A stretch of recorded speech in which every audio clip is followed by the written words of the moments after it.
All right. So on the show today, we're going to talk about how to make offers on wholesale properties. This is something where I feel like if you're brand new and you're especially in the New York City suburbs, once you know how to do this, it's like Dorothy clicking her heels in The Wizard of Oz. The whole world just turns into color.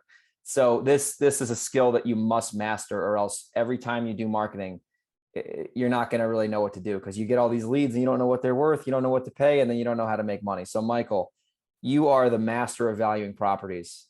You actually, didn't you just buy the MLS recently? You bought the entire MLS. Just kidding. I don't know what I'm talking about. They'll never sell. There's like 500 people. I know, it's like a mafia. It's like a mafia. Most of them doing nothing. Most of them doing nothing all day and raising our annual fees. I'm like, well, that's just fire.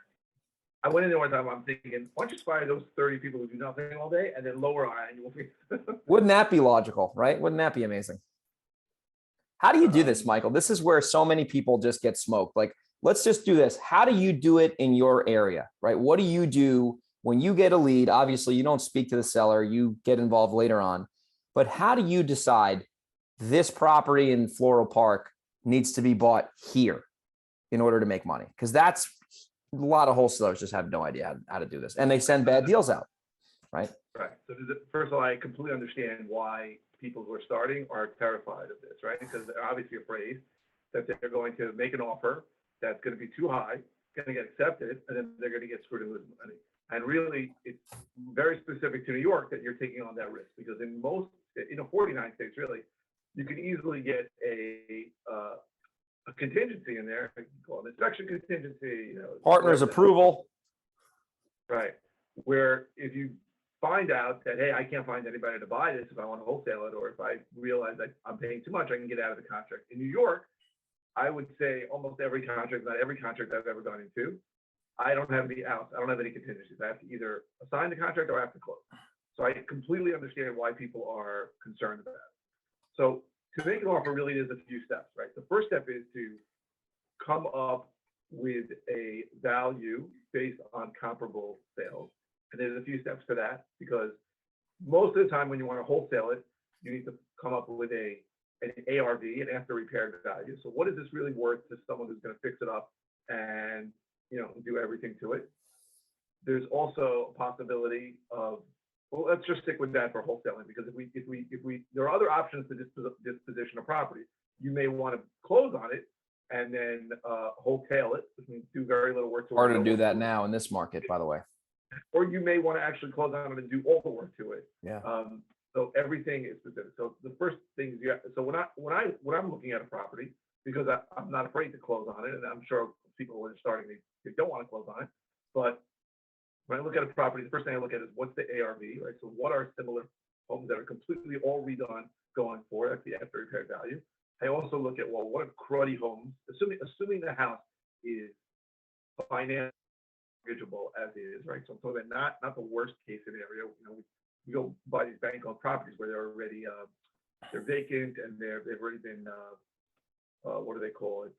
Where they take winterized. Right. Those things where you're not even sure if the electricity is going to work when you turn it on. You're not sure if the plumbing's going to work. Those are not properties that you can wholesale. But if someone's living in there, 9 times out of 10, you probably can wholesale it, which means buy it, maybe clean it out, maybe do minimal work to it and then sell it. So I look at what are junky homes, old, like original homes going for. And I'm also going to try and look for what really the crappiest homes have been sold for to investors for. So I'm going to look for short sales, which you mostly go to an investor. I'm going to look for vacant REO, so real estate owned, bank owned properties. What do they sell for investors? Sometimes you can find those, sometimes you can't. Yeah. If I find an ARV property, so a property that's completely redone, I'm going to try and look back also to see what the investor paid for it. Now that can be a while back. That might be a year ago. That might be 6 months ago. But I'm going to look and get an idea of what investors. So I'm looking really for 3 things to come up with this value. That's the first part, and we can probably talk for 7 hours just on that. But in addition to that, you have to have some kind of formula for what you're going to do with those numbers and convert that into a number that you're going to offer the seller.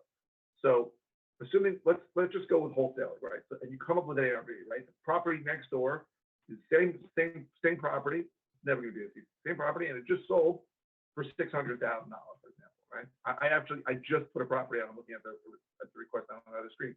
There was a property on the block that got redone, maybe a little bigger. It just sold like 4 months ago for like 760,000. I think my property is a little smaller. I'm being very conservative now because the market shifted since that property sold.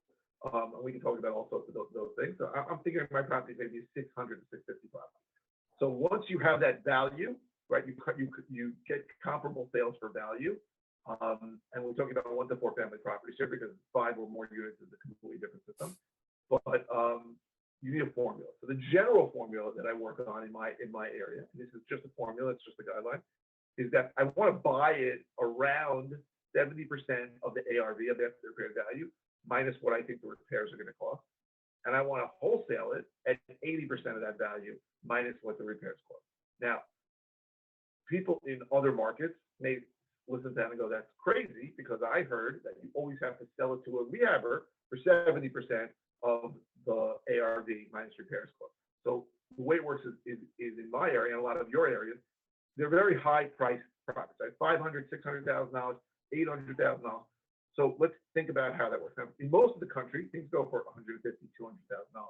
So the space you're leaving, right? So the 30% that you're leaving on a 70% formula, or the 20% you're leaving on an 80% formula, has to cover the cash buyer's profit and all of his soft costs. So if you're buying in a small area in Lubbock, Texas, and things go for $200,000, the profit and all the other costs for a lot of these cash buyers, they want 30% room. Maybe they'll go 25%. And in certain places, they'll go even less. Super hot areas, they might go 15%. But that works. But in our area where the prices are, the ARVs are so much higher, 20% is usually a lot. It could be over $100,000. It could be $150,000. It could be $200,000. So in that case, I found a lot of the cash buyers that I sell to will take 80% minus repairs. Now, do you want to say something? Because I literally can talk about this straight. I can. No, keep going. You're making, this is exactly what I would be saying. Similar. So it's important to understand that doesn't mean that every cash buyer is going to come in for your value. Very often, I would say almost every time I put a property out, I am going to get offers that are significantly less than what I want. And there are plenty of cash buyers that will go at 70%, that will only buy at 70%, and they're going to come in around the price that I'm buying for very often. But you only need one buyer who figures out things, and they don't have to be using the same formula either. And this is really my important point. And I know you've sort of switched on this lately. I used to give out what I thought the ARV was and what the repair estimate was. Yeah. And what I found is giving out those numbers in general didn't help me and could hurt me, because I very often assumed that the repairs were X, and very often other buyers assumed that they were more, and some buyers assumed they were less. They highball the repairs. They highball you. And it's bullshit because they know, like, I'm like, no, it's not, you asshole. I had a property, I remember in Locust Valley, where I thought I could make that house perfect for 60 grand. Guy comes in, he goes, it's going to cost me 160 grand. And I'm like, okay, he might. Blind? You know what? He might have been his first deal. He might have been an idiot. He might be using a bad contractor. Maybe he's going to make it to Taj Mahal in that area. I don't know. But when I gave that, and then on that same property, another guy said, what do you think the ARV is? And at that point I said, I think I said 700. He goes, what? I had it at like 850. So what did I just do? I really shot yourself in the ass.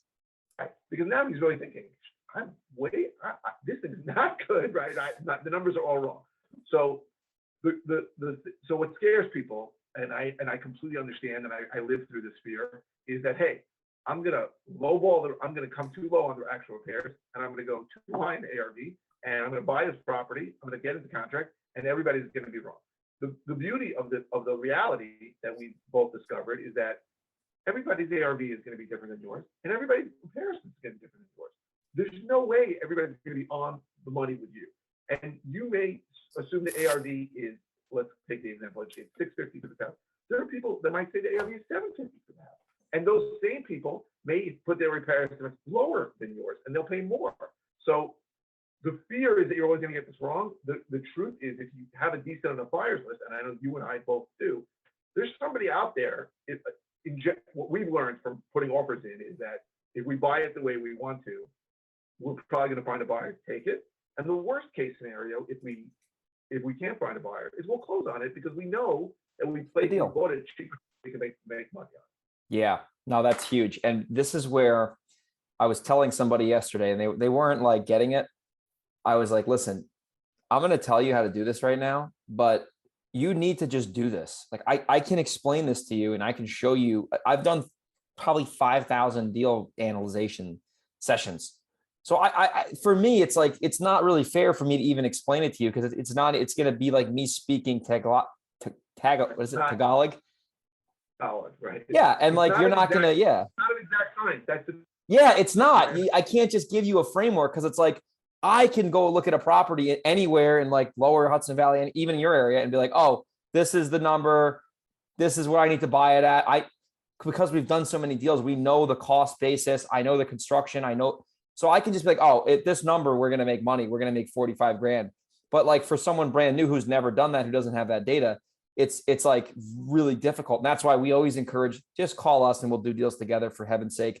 It's like, it's a very simple formula. You're going to learn more working with me and Michael than you will trying to do this on your own. I guarantee it. People don't understand this and no one talks about it. I think it's the number one service that you and I provide when we It is more than any information we sell. Yeah. They don't know what a deal is. And you and I can look at it and in 5 minutes, I can tell you if we can buy it at this, yeah, it's a deal. And if that's how much more, it may not be a deal. And for a lot of people, that is tremendously comforting, right?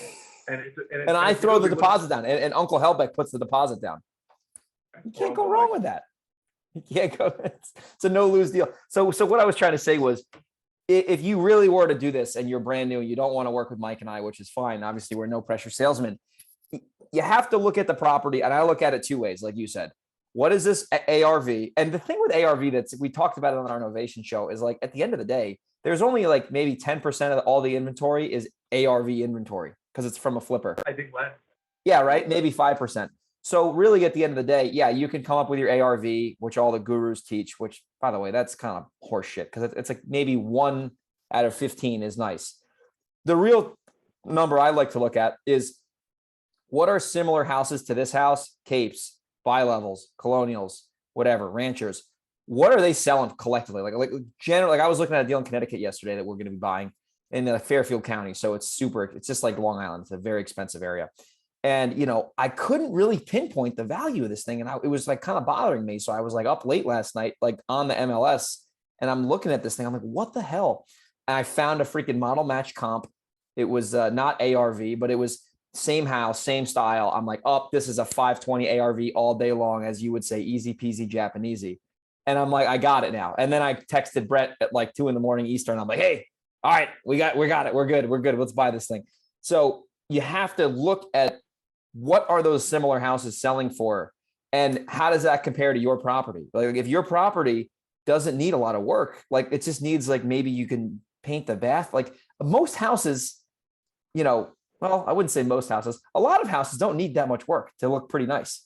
Like if unless you're really, you know, maybe 1 out of 10 you're buying is a complete dog, but you know, hey, it's an original house. You maybe got some ugly wallpaper in there. Maybe the deck's chipping a little bit, but like a lot of houses I look at, like I'm looking more of the as is value. And then when I see the as is value, I'm like, okay, it's probably going to be worth as is 400. If I did like a nice rehab, I could probably sell it for 430 maybe, but it's probably going to be like, because it's really the property's not that beat up. So the rehab isn't going to add that much value to it. And then from there, I'll say, okay, so if a rehabber pays, and I look at it like if I'm wholesaling the house, if a rehabber bought it off me for 300 and they put 30 into it and it sells for 430, they're going to make out like a band. They're going to make 60 grand on that. Someone will buy that. And then I'm like, okay, let's go offer them 272. You know what I mean? So that I just kind of figure like, what would a buyer probably pay for this? That's realistic. And then so that tells me what I'm thinking this is going to trade for. And then from there, I'm like, okay, we want to make 30, 40, 50 grand on an assignment or whatever. We offer, you know, lower. And then listen, if they say no to the wholesale offer, I can just buy it myself for 300 or 315. And it's like, it doesn't matter to me. Like, I don't care. So like it's hard. It's easy for me to explain now, but like when I was starting, I was like, oh my God, like I was so scared. I mean, I remember I was doing a lot of stuff in like Westchester and it was so expensive. And I'm like, oh my God, I don't even know what to do. This is like 600 grand for a house. It's crazy. Oh, Right. Another thing that I think is, and scares people that are coming from other states, in a lot of states, it's really based on a cost per square foot. right? Because in most states, Florida, it's like the every, same si- shit. Yeah. every single listing gets a number of square feet on it, right? Square footage, at least what the county thinks it is. Yeah. So people Yep. go and they go, well, I'll pay $400 square foot, and can't use this comp because it's 200 square feet less and all that stuff. In New York, square footage is not required on the listing, so I never did that. I've had people call me. I had people call me once on a deal and go, "Well, what's the square footage?" I go, "I don't know." They go, "Well, then how do you figure it out?" I go, "Let me take a wild stab at it. You came from another state, right?" She goes, "Yeah." "How'd you know?" I go, "Because that's how it works in a lot of places. It doesn't work that way here." So I did what you just described. I didn't get into it in more detail, but I should.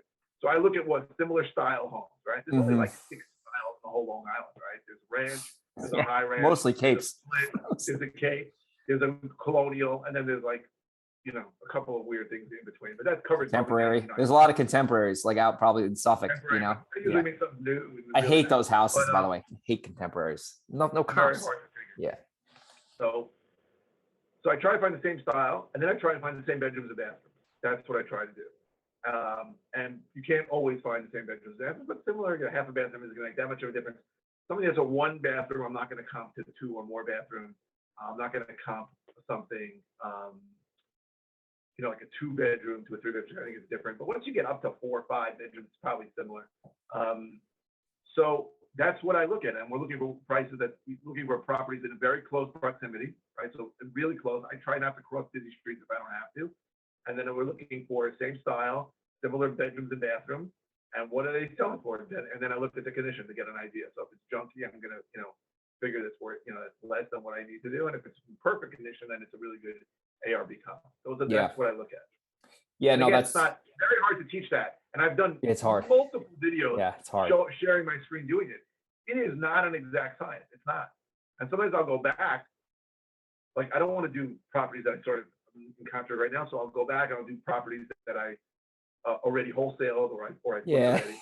And we go back all this time and I'm like, I came up with a number, but like all these comps that are showing up now, those weren't there. So I have to go back in time. So yeah, it's funny. When You know what I realized too, like, and this is not as relevant in Long Island, but like sometimes we'll get leads and they're somewhat remote because obviously like once you get off the island, like, you can go up the entire state, right? And it's just the woods everywhere. So we'll get rural leads. And, it can be difficult to run comps because it's not like you're really like, you're kind of up the creek. Like, okay, like this house is a ranch and it's on 2 acres, but like, you're not like in a subdivision where there's, it's like, so I've noticed that if you're doing business in like the Hudson Valley and you're not, bless you, and you're not directly in a neighborhood and you're more in a rural area, that is even more difficult because then you got to obviously expand your radius. You can't go half mile out. You got to go 2 miles out. You got to look at school districts. Here's another thing too. And this is really relevant to when we're recording this, which is, October of 2022. Obviously, unless you're living under a rock, the market has shifted. And obviously we've known this was going to happen. We just didn't know when it would happen. And obviously the interest rates were what caused it to shift mostly. So I have noticed, and I was talking to somebody yesterday on the phone about this. The biggest thing I think that will actually cause the market to like change is not the prices just getting slaughtered. I don't see that happening that bad in our area. Like I see the prices maybe staggering, maybe going down a little bit. The biggest thing that's going to really happen, in my opinion, is that the days on market is going to become normal. And when you put a flip on the market, if you don't have an offer in 3 weeks, that's going to be like a normal thing. Like the date. And my buddy who, was texting me last night and he's like, dude, I don't have any offers. Like I only have 4 showings. I normally have 20. I'm like, yo, this is just a normal market. Like, this is how it was in 2017, 2018. That's exactly how it was. And you're not going to see like this, like, oh, there's 30 showings on Saturday. There's 20 showings on Sunday. And then Sunday night, we're going to have 55 offers and the days on market will be 30 days, right? You're going to see days on market 60, 90. That's what I'm thinking is going to happen. I just listed something and my dispo manager was telling me, it's just a listing, right? And I thought it was like a 600 house in current condition, and we got a 585 offer. And my dispo manager was like, I can't believe she won't take it. It's our only offer. I'm like, who, the seller didn't take it? We had a 615 offer like over the weekend. So you got to wait, right? Sometimes you got to wait. It's not easy to wait, especially when you're spoiled. Where, as you said, you get 50 offers, you can get 15 offers the first day you have it out there. Things are different, and things are getting back to normal, and prices are probably going down a little, maybe for a while. They might be going down a little for a while. We don't know, but that was one of the things that you really have. Patience is not easy. When you have a lot of money in a deal, you put the deal, and there's all your cash sitting in there, and you put it out there, and 3 people come and tell you that it's overpriced or that it's shitty work. Tough. It's a punch in the gut. Right? It's actually a punch really even lower into the balls. I remember that feeling like, oh, did I screw this up? What did I do wrong? I knew I should have done that extra bedroom. I knew you start second guessing yourself. But you need, I remember what did I have? I think you need a good 4 to 6 weeks of having something on market, so you really know what's going on. And it's really easy to panic, and it's really easy to start dropping prices. But I think you check the market, look what's out there, and you got to give it more time. And when wholesaling, also I would say you got to find that one buyer who wants it, right? And you got to build. One thing I've struggled with, it's not really on topic, but it's ancillary, is that the question of what is it better to have a tiny buyers list of, say, 30 guys who are great, and you know them, and everybody does what they say they're going to do, and they'll all buy, or is it better to have like 2,000 or 3,000 buyers list where most of them are junk, but you have more people? And I think I'm leaning towards a bigger list, because every buyer has their own experiences and their own wants. Like, they want a property in this area, and that is what they want. You could send them 100 properties in another area, and they will basically tell you to drop dead. But when you get a property in their city, they are going to be more aggressive than any other person. So I think it's an interesting conundrum, right? Because you also have to manage the buyers, right? I just sent the property out. I got 8 people sending me emails. Some of these are the stupidest emails ever. They're asking me questions that they just read the email that I sent the first time. They're so lazy, these buyers. They're such lazy jerkies, as you would say. Right. So you get that. So you almost say, well, you want to deal with all these people every time. But the truth is, I think having a bigger buyers list is advantageous, because every buyer's got their own thing. And also, every buyer's got different timing, right? They may have just sold a flip for a lot of money, and they are looking for something. They are itching. Somebody called me today. Like, I am finishing construction in a week and a half. The guy gave me a deal on the work because I told him I'd keep him busy. I have nothing for him in a week and a half. Is there any way we can work something out on the deal? Like, okay, that's a specific thing to him. Like, nobody else can have that issue, right? He may pay more for something because of that. So it's an interesting thought. But when you put it out there, you have a decent list, and you priced it right. It'll sell. It will sell. It will sell. If you have a big enough buyers list, like you said. That's the thing I've realized. And I still sit in the dispo seat in my business, and at least for wholesales. But you just need one buyer. And I just wholesaled a house in Houston, actually. Like, we found a buyer and we signed a contract. So it's in title or contract with escrow, whatever you want to call it. It's in limbo. How'd you find the buyer? I went, this is where people don't like. This is such a common sense thing. And I'm not saying I'm a genius. I'm just saying, like, this is very common sense. I will say you're a genius. I appreciate the comment, and it means a lot coming from you, but I think there's definitely some smarter people out there than me. I mean, for God's sakes, I got an orange t-shirt on, right? I'm an idiot. Anyway, so I went on Facebook and I typed in Houston off-market real estate investing group, enter. And I find a group with 4,000 people. I join the group. I get approved. I type the ad. I didn't type the ad. I typed in, I have a townhouse in this zip code. If you want to buy it, let me know. Email me, DM me. Dude, 15 people, lockbox, easy peasy, Japanesey, as you would say, for the second time, and got it sold at my price, right? And I have another guy back up more than that. But this other guy, like, I don't know him from Adam. The other guy's like a legitimate company. But like, you need to have a deal, right? It's traffic and conversion. Traffic is the Facebook post. Traffic is the email. Go on to Long Island off market. Like, there's a Facebook, we're in the same Facebook, off market, Long Island prop, whatever.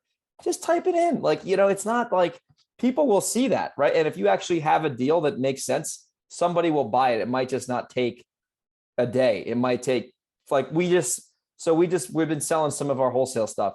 And listen, it takes like 4 or 5 days to sell a wholesale deal now. And that's the truth, right? I had one, we had to have 3 showings. Another one, we had to keep dropping the price. I mean, that's just, it is what it is. But people are buying them. People are buying these properties.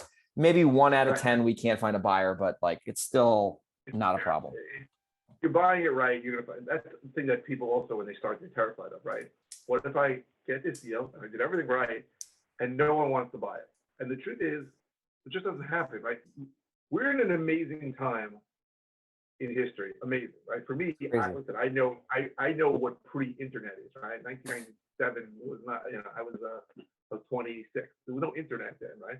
And if you had a property that was priced right, no one's going to know about it unless they read your classified ad in the paper or saw a sign, right? And then you may have the greatest deal ever and no one will know. But today, via the internet, real estate has really become more of a commodity, and everything has a price, everything, right? And that's another thing people don't think about. They think, well, if this is really bad, or if it's in a bad neighborhood, or fill in the blank, no one's going to want it. There's always somebody who wants it if the price is right. I mean, certainly, in our area. I mean, I once had a deal in Cincinnati where the guy wanted to sell to me for $3,000, and it wasn't worth $3,000. But it's rare. In the hood? Was it in the hood? It was in an area where the after trade value was 40 grand, and it needed like 40 grand in repair. So I had that happen on a PPC lead in Illinois, and I said, Brett, for now on, shoot all these leads in the head. Just snipe them out. They're not worth it. Right. Yeah. But in New York City suburbs, that's never happened. That doesn't happen. No. I can sell. There's places where I can sell land, for $150,000. Places I can sell land for $500,000. So everything has a value. And if you think of real estate as a commodity, you'll understand it now. Again, purpose of this video, this podcast, is to help you have a better understanding of where you should offer. But the fear that a lot of people have when they start is that, well, even if I buy it right, no, maybe nobody wants it. And the answer is, if you buy it right, somebody will always want it. Always. I'll buy it. You'll buy it. If so, Wholesale, listen, if I can stop marketing yet tomorrow and never have to send another postcard or run another Google campaign again, and I can have deals come to me on a silver platter and hit the numbers I want to hit, listen, I would be the first person to say, hallelujah. Thank you. See you later, sellers. Never again. But that doesn't happen. I can't control that. If a wholesaler brought me deals, and I would just be like the happiest person ever. Every day I check my email, I make an offer, the wholesaler sells it to me, he gets his 30 grand, I make my 60 grand, we do 4 of those a month. Wouldn't that be the greatest thing ever? We'd be retired. I mean, we'd basically be in Jamaica half the time, just getting, but that's just not reality, right? Like, listen, you can buy deals from wholesalers for sure, but you have to, I would definitely say too, like you said, like there is always going to be a buyer for a deal.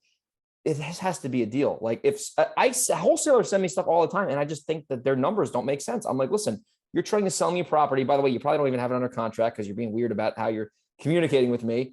That's the first thing I say to them. They're like, ooh, this guy Greg's kind of a dick. And I'm like, this is the number I need to be at. And this is why. And I'm not lowballing you. I hope you get this thing for 100 grand below it. But like your number, you're trying to sell me a property for basically the market value. I can go on the end. This is my thing I say to them, and this is where they get it.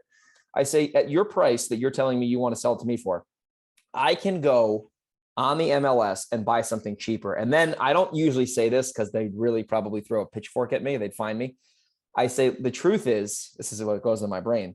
You're too busy trying to build your buyer's list, mentally masturbating on foreclosure properties, that you're afraid to go out and actually get rejected by the real sellers who will eventually sell you a real deal that you can sell to me and make some real money.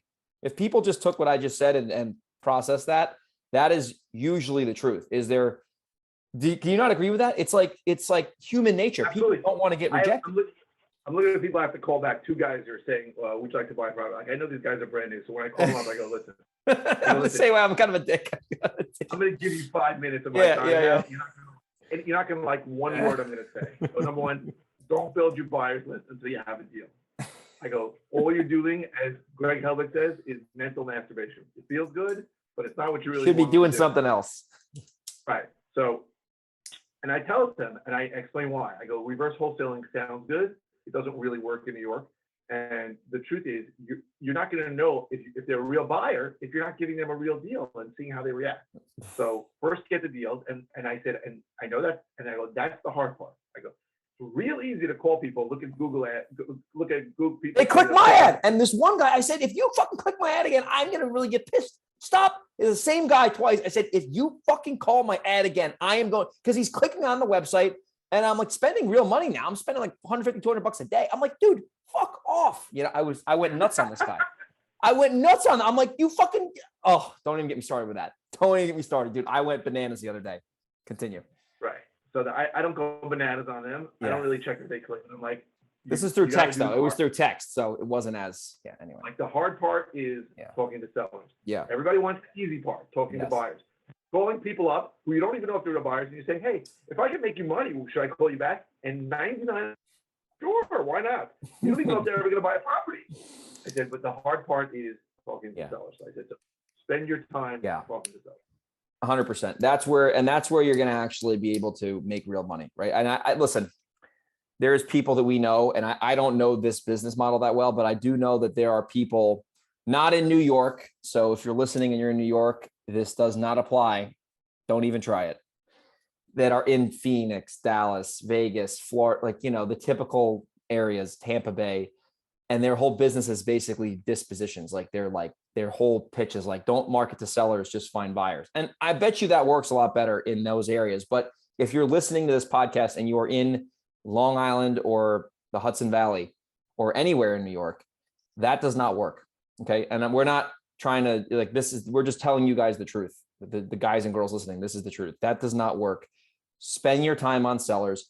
If you want to get really good, and then we'll start to wrap the show up here. So if you want to get really good at analyzing properties to make good wholesale offers, which is the name of the show or the title today, you need to look at a lot of properties.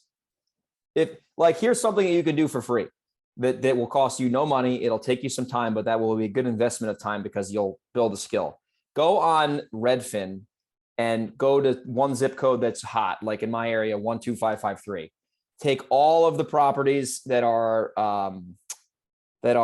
like active for sale or whatever you want to do. And then basically go in there and just have the address. Don't look at the sales price, obviously, or don't look at what it's sold for. Just try to like get the address, like download it, and then do your best guess to see what that ended up selling for. And then obviously it's like, you know what I mean? It's almost like a math problem where you practice math and then you look uncover and you see what it sold for. That's better than, yeah. That's the hard part. I tell people in my area, I go, why don't you go to the auctions, right? Ooh, they have okay. every day now. And go there and look at the stuff that actually goes on auction. Write down what the people bought them at, and then follow them and see what they sold them at, and see what they do with it. You can do it. It takes time, and the problem is it's follow, because property may not trade again for 9 months, right? So that's the problem, and you got to follow up with it. Right? So when you put an alert in or something like that, I tell people to do that, but it takes time. I said also go to every open house in your area where you live. Go to every single open house. Write down what they're asking. Pay attention to what it sells for, and you'll get an idea of what's going on. 100%. 100%. If you just, and you got it, in order to get good at deal making, you got to look at a lot of deals, right? You got to, and you're going to make mistakes. Absolutely. When I started, I only did one city. It was really easy. I did Elmont. That was the only thing I did. I used to go to open houses every single weekend. I was like, hey, why is this? Why are they asking this? Does it make sense? What did it sell for? I knew Elmont, backwards and forwards when I started. I was like, I thought I could build my whole business at Elmont. I was stabbed and staying. But eventually I added more cities. But the point is, like, that's how you learn. You learn by putting in the time. Question about Elmont. Is there, if you really, like, this is a side note, but if you really wanted to just be a laser in Elmont, is there enough population, or is that it's not straight up not big enough? No. First of all, it's not big enough. It's I don't know what it is, 80. Oh, then you're done. You can't do that. Yeah, people, it's too small. But also, we kid ourselves, right? We think if I'm just going to focus on this area, I'm going to get all the deals. You're not going to get all the deals. It's just not going to happen, right? You're going to need millions of deals in that area that go to other people who contacted sellers that you didn't, or tried, maybe sellers you did, and they resonated with that. So I tell people at start, you need at least a population like 300,000 to start, and figure that's an area, picking up zip codes that makes that, and then something to start so you can get a list. But for me, I just dreamed that I would be the king of Elmont, and after realizing that there were other bigger kings of Elmont, I needed to expand. And I spent just the second thing, I spent in Valley Street, and that was it. And then slowly but surely added like another 10 cities. But for me, that made going to the auctions much easier, because the list that came out for the auctions and used to be held weekly for 100 years was massive. And for me, like, it was just like, I'm not going to drive around the whole, I don't have the time to drive around the whole Long Island for when 90% of the houses we're not even going to be up at auction. So I sort of focused in like really Southwest Nassau, and I could just drive around that area. It helped me. But when you want to, build up a business, you got to have a decent enough population. You have to, yeah. And fortunately in our area, you don't need to go that far, because, if you take Nassau, Suffolk, and then you take Orange, Rockland, Dutchess, Ulster, Westchester, Bronx. I like New York. We're starting to get stuff in New York, like in the Bronx. 10 million people, right? Just Queens, Nassau, and Suffolk is like 5.5 million people. It's a lot of people. Yeah, and then you add Kings County, which is Brooklyn, and it's another 3 million people. Yeah. So yeah, that's just the whole geographic Long Island. It's like this little thing, whatever. This looks like this. Yeah, that is crazy. Have you ever done business in Staten Island? Yeah. Is it a good market or no? Is it expensive? What, compare it to Nassau or Westchester, somewhere like I know. It's very small. I mean, population of Staten Island is very small. There's super high-end areas there. There's mansions that go for many millions of dollars, and it's a growing. Like all parts of the New York City area, the lower price areas have done better over the last 10 years than anything else, right? Yeah. Percentage-wise. So parts of Staten Island have gone up, but it's hard to get to, and it's like in New Jersey. It's so inconvenient to get there. It's so shitty. And it's limited because, like, I spoke to guys who go like, I buy the 5 boroughs. I send them something Staten Island. They go, I don't buy Staten Island. I go, then you buy the 4 boroughs, not the 5 boroughs. Like, people like, well, I don't buys in Manhattan. I know a single person who's done a deal in Manhattan, like besides like fucking Trump. Almost everything's a condo or a co-op or a $30 million townhouse. It's not. Yeah, it's not. I know a guy who bought a few. He bought a few co-ops during the pandemic when when it got slaughtered. And I think he's going to do very well with it. But co-op to me is a huge pain in the ass, because dealing with a co-op board is not easy. And he may find a buyer for it, and the co-op board may not approve it. It's not so simple. Yeah. I don't think I've ever gotten a lead in Manhattan. We've gotten them in Brooklyn, Queens, but like all that. He's like, that's Westchester and the Bronx. It's like the same shit. I get leads in Manhattan all the time. Most of the time it's not something where the guy's really going to take a big discount. Interesting. I might test out Staten Island just because like it's like if I pull a list of 2,000, like, you know what I mean? Add it to one of our mailing. I mean, I feel like it's like, that's an area where like, what is it? It's Richmond County. New York City, and then we'll understand, but if you think about how weird that is. So New York City is one city, right? Biggest city in America. In that one city, there's 5 counties. How fucking crazy is that? Right. Manhattan County, Kings, Queens, Richmond, Bronx. Bronx. Yeah. That is so weird, because you think that one city, like, because if you're in White Plains, you're in Westchester. If you're in, what's a city in Long Island? Like, what's a city? It's not a town, like a city. Elmont's in Nassau County. Okay, so yeah. It's in the town of Hempstead. It's all nuts. So by us. Quick thing, one more, I promise. So I got this property with violations in Rockland, and actually, fuck that. Here's a better one. Mamaroneck. We were talking about that property the other day. This is fucking mind blowing. I call to find out this is seems like a pretty good deal on the surface. I'm actually going to see it. But I'm like, the guy doesn't know what the taxes are. And I'm thinking, how doesn't he know what the taxes are? This is like a mortgage, anything that pays the taxes. He's like 81. I think he thinks he's in Candyland. So I'm just going to see him in person, and I'll see if that's the case. So I find out. You find out the taxes are right. Yeah. So I made a phone call. So this is hilarious. So I make a phone call. This is 2 days ago. And I have to call the town of Rye, because it's in the town of Rye, but then it's in the village of Mamaroneck. And it's like, it's in all these. So I find out just the property taxes on this 4-family, $20,000. I was like, that's insane. To me, that's crazy. That's insane. I have a 6-family, my taxes are over $40,000 a year in That's $40,000 for that. That doesn't even make any sense. That's just insane to me. Insane. It's insane. Yeah.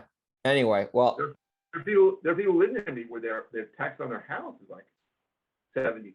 Well, that's I see that more because it's like that's more of like, the property is huge and whatever, but like, like Frank Sanchez's taxes are, I'm not going to say it on the show, but they're a lot. His old taxes were a lot. I'm not going to throw him under the bus, but like, yeah, I mean, he lives in an area where like New Rochelle, it's like, yeah, you got, Right. a normal property tax. I'm not going to say his tax, but if you live in a nice house in New Rochelle, expect to pay $30,000 a year in taxes minimum. People, you tell that to somebody in North Carolina, think you're out of your mind, right? They pay $3,000 taxes a year. That's high in North Carolina. There's a Right. Kentucky, Louisville, Kentucky. I was talking to this guy out here at a mastermind a couple weeks ago, and he said that some property taxes are $800 a year. I'm like, what happens if there's a fire? Is a fire truck like is it a toy fire truck? Do they say like what do you even get for that? Like, how do you employ people? Like in our area, like, yeah, the schools are good and it's like, yeah, there's good infrastructure, like, but like if your property taxes are $800 a year, you're probably going to get like a toy fire truck to drive to the house with like a garden hose. Probably a lot less corruption and waste. Yeah, right. They got to make use of it. Well, Mike, listen, I'll let you run, man. This was a good show. I guarantee you a lot of people got value from it. And if you did get value, review the show, put it out on social media. That's how we keep growing this thing. Our downloads have been going up. So thank you for that, listeners. And we will talk to everyone on the next episode. Take care.